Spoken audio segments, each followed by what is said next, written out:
can't believe you tripped. Hey, the floor was slippery. Slippery! Okay, maybe a little clumsy. Peaceville Compound was the kind of place people boasted about without being paid to advertise it. Located in a modern village setting, just a few streets away from a busy tarred road, the compound had neatly painted blocks of flats, interlocked walkways, solar streetlights, and a borehole that rarely failed. There was even Wi-Fi that worked on good days. Children played football every evening, women gossiped freely without fear, and men borrowed generators without pretending they wouldn't return them. In short, everyone lived like family. If someone cooked soup, the smell alone was an invitation. If one person bought bread, 3 neighbors would just taste it. If NEPA took light, everyone complained together. Unity was their culture. But every paradise has a snake. In Peaceville Compound, the snake didn't hiss. It stole. At first, it was small things. A pair of slippers left outside overnight would vanish. A phone charger would mysteriously relocate. Buckets would reduce in number without explanation. People laughed it off. Or maybe the wind carried it, someone would joke. Or maybe rats are now wearing slippers, another would reply. But the laughter didn't last. Soon, the stealing became bold. Gas cylinders disappeared. Clothes vanished from lines that were still wet. Food left in kitchens overnight went missing, pots inclusive. And the most painful of all, fowls. One morning, the compound woke up to shouting that echoed like an alarm. Thief! Thief! Everyone rushed out in wrappers, boxers, and half-brushed teeth. It was Mama Nkechi, standing with her hands on her head, staring at an empty corner where her prized fowl used to sleep. My chicken! My Sunday chicken, she cried. Before anyone could calm her down, she pointed dramatically across the compound. It is that man. That man there. She was pointing at Mr. Connor, her opposite neighbor, who was coincidentally chewing something with serious confidence. What did I do? Mr. Connor asked, his mouth full. You. I saw you this morning eating full chicken like a king. Where did you get money? Where did you get chicken? The compound went silent. Someone whispered, she has a point. Another added, to be honest, Connor has been smiling since morning. Mr. Connor jumped up angrily. Are you mad? Is chicken now evidence? Must I suffer because I have appetite? Insults flew. Mama Nkechi charged forward. Mr. Connor charged back. They began fighting like two people who had already decided nobody would separate them. And truly, nobody tried. Neighbors simply stood back, forming a circle, watching. Leave them, someone said. They'll soon get tired. After 5 minutes of pushing, shouting, and rapper adjusting, both fighters suddenly stopped, breathing heavily. They looked around. No one had separated them. Embarrassed, they dusted themselves and walked away. That became the new normal. Every missing item came with a new suspect. When someone's shoe disappeared, fingers pointed. When someone's rice reduced mysteriously, accusations flew. Why are you always awake at night? Why do you lock your door late? Why do you wash your hands too much? One day, a man was accused simply because he sneezed at midnight. The compound that once laughed together now argued every morning. Yet the strangest thing remained. No thief was ever caught. People set traps. People stayed awake. People pretended to sleep. Still, the thief was always one step ahead, like a ghost with a timetable. And through all of this, the landlord lived right there with them. A calm man. Always smiling. Always saying nothing. When cases were reported to him, he would wave his hand and say calmly, "Let the person steal. One day, he will be caught." They say 7 days for the thief, 1 day for the owner. Some tenants frowned. But nobody knew that in Peaceville compound, the real problem was closer than anyone imagined. By the time Peaceville compound entered its third month of mysterious stealing, Peace had officially packed its load and traveled. People no longer greeted each other freely. Good morning became, good morning if you are not a thief. Smiles turned into ice cans. Friendly neighbors started counting their spoons after visitors left. The compound gate that once stayed open till midnight now closed by 8 p.m., like a boarding school with wicked housemasters. Every tenant became a security expert overnight. Some installed padlocks so big they looked like they were protecting gold bars. Others tied ropes with bells on their doors, only for the bells to ring whenever Nipper breeze passed. One man slept with his torch in hand, waking up every 30 minutes to shine it at nothing. Still, things kept missing. One evening, Brother Samuel, the loudest prayer warrior in the compound, shouted in anger. "My power bank has disappeared again. Again, oh." Eyes turned slowly to Bola, his quiet next-door neighbor who rarely spoke. "Bola," someone said cautiously, "you don't charge phone. Why do you need power bank?" The compound gasped. Bola stood up slowly, removed his cap, and asked calmly, "Is that your evidence?" Before anyone could reply, Brother Samuel rushed forward. "You are always quiet. Quiet people are dangerous."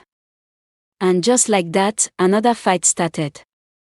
They fought with holy insult and ungodly strength. As usual, nobody separated them.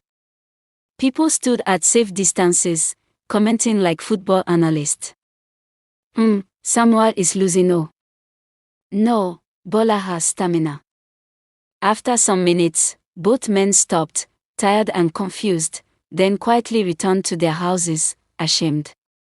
That night, nobody slept. The stealing had turned the compound into a community of suspects. Parents warned their children. "If you see anything, don't touch. They will say it's you." Friendships broke. Couples argued. Even laughter sounded suspicious. Out of frustration, some tenants went extra spiritual. One man sprinkled salt around his room. Another poured anointing oil on his door like it was Passover night. A woman tied red cloth on her cooking pot. Still, the thief laughed in the dark. At the center of all this chaos was the landlord, calm as ever. Whenever someone angrily reported a suspect, he would shrug. "Let him steal," he'd say. "Don't worry. One day, the truth will come out." People started whispering. Why is he not angry? Why is he not affected? Why has his own things never gone missing? But nobody dared to accuse him. He was the landlord. The owner of the house. The man who rented rooms very cheap when others were expensive. Then came the meeting. Fed up, the tenants demanded an emergency gathering. That evening, everyone gathered under the mango tree at the center of the compound. Faces were tired. Voices were angry. One tenant stood up and shouted, "We are tired. If the thief doesn't stop, this compound will scatter." The landlord cleared his throat. "My people," he began calmly, "stealing is bad. Whoever is doing it should stop." People nodded. "If you don't stop," he continued, "you will be disgraced." People clapped. But something about his tone felt empty. That night, another theft happened. This time, it crossed the line. A tenant who had lost almost everything sat on his bed till morning, eyes red, heart burning. And in his mind, one thought formed clearly. If human beings cannot solve this problem, something else will. By sunrise, Peaceville compound had unknowingly stepped closer to a truth that would shake its foundation. The man who had lost almost everything was called Ibrahim. In Peaceville compound, if something went missing, there was a high chance it once belonged to Ibrahim. Slippers, Pots, clothes, food, even his umbrella had vanished on a sunny night. That morning, Ibrahim didn't shout. He didn't accuse anyone. He didn't attend the usual gossip circle. Instead, he washed his face slowly and whispered to himself. Enough is enough. By evening, Ibrahim did something nobody expected. He went beyond the compound. He didn't tell his wife. He didn't tell his friends. He didn't even tell the landlord. People only noticed that night that Ibrahim came back late, quiet, carrying a small wrapped object like someone returning from a very serious appointment. That night, Peaceville compound was unusually silent. No laughter. No music. Even the dog slept early. Ibrahim waited. When the clock crept past midnight, he carefully placed the object at the corner where his stolen items were usually kept. He whispered words under his breath, placed a leaf on it, and stepped back. Then he went inside and locked his door. No trap. No rope. No bell. Just silence. That night, even the thief didn't know what was waiting. Morning came slowly. The sun rose like it was also curious. By 5:30 a.m., the first scream broke the air. Jesus Christ of Nazareth. Doors flew open. People rushed out, rubbing their eyes, some still brushing their teeth. And there, at the center of the compound, stood a man. Frozen. Standing stiff like a statue. One leg slightly raised. One hand stretched forward. Eyes wide open. It was the landlord. The compound froze. Nobody spoke. Nobody blinked. Then someone laughed. Is this one acting film? Another person whispered, why is landlord standing like thief? Silence returned, heavy and dangerous. Ibrahim stepped forward slowly. My people, he said, voice calm, this is the person that came last night. Gasps erupted. No. Impossible. Landlord coup. As if on cue, the object on the ground cracked softly and fell apart, its job done. The juju had expired. The landlord blinked. Realizing where he was, he tried to move. His leg shook. Then suddenly, he ran. Or at least, he tried to. But anger gives strength. Tenants chased him like people chasing last boss. Within seconds, he was caught. Surrounded. Exposed. And then, something unexpected happened. The landlord started laughing. A loud, carefree laugh. You people, he said between laughs. Do you think I rented this house cheap for nothing? Everyone stared. I needed things, he continued. And at night, I helped myself. Shock hit the compound like thunder. So all those sayings, all those meetings, someone muttered. He shrugged. 7 days for the thief, 1 day for the owner, he said proudly. But that day belonged to the truth. Police sirens soon echoed in Peaceville compound. The landlord was taken away. As he left, people looked at one another, ashamed, relieved, and silent.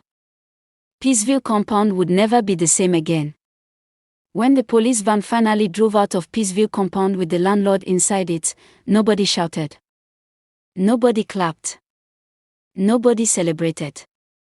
They all just stood there, quiet, like people who had just finished watching a long film and suddenly realized the lesson was about them. The mango tree where meetings were usually held stood still, its leaves barely moving, as if it too was shocked.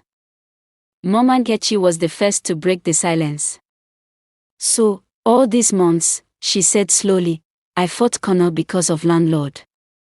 Connor scratched his head. And I nearly lost it because of chicken I bought from roadside. Someone laughed. The laughter spread cautiously, like laughter testing if it was allowed to return. Soon, the compound burst into loud, embarrassed laughter. People began apologizing. Brother Samuel went to Bola and held his shoulders. My brother, forgive me. I accused you because you are quiet. Bola replied calmly, I forgive you. But next time, ask questions before throwing punches. Even the children, who had been forbidden from visiting each other's houses, started running around again, shouting, Thief has gone! Thief has gone! That evening, an emergency meeting was held, not under the mango tree, but in the open compound, like people ready to face each other properly this time. One tenant stood up and said what everyone was thinking. We allowed suspicion to destroy our unity. Another added, we watched people fight and didn't separate them. A woman sighed. We were tired, but we were also careless. Peaceville compound decided to change. They selected a new caretaker, not a landlord living among them, but someone accountable to everyone. They set clear rules. They created a shared security plan. And for the first time in months, doors were left slightly open again. As for Ibrahim, the man who went beyond boundaries, people thanked him. Some joked. So you kept quiet while we were shouting? He smiled. When noise doesn't work, wisdom tries another way. Days turned into weeks. Nothing went missing. No sleepers walked away on their own. No pots reduced mysteriously. No fowls vanished overnight. Peace returned, not the careless peace of before, but a wiser peace. Sometimes, in the evening, tenants would sit together and laugh about the past. If someone eats chicken now, Connor would joke, we first ask for receipt. And whenever anyone mentioned cheap rent, someone would always add, ask questions first. Oh. Peaceville compound learned the hard way that evil doesn't always come from outside, sometimes, it collects rent. And unity without wisdom can be broken by suspicion.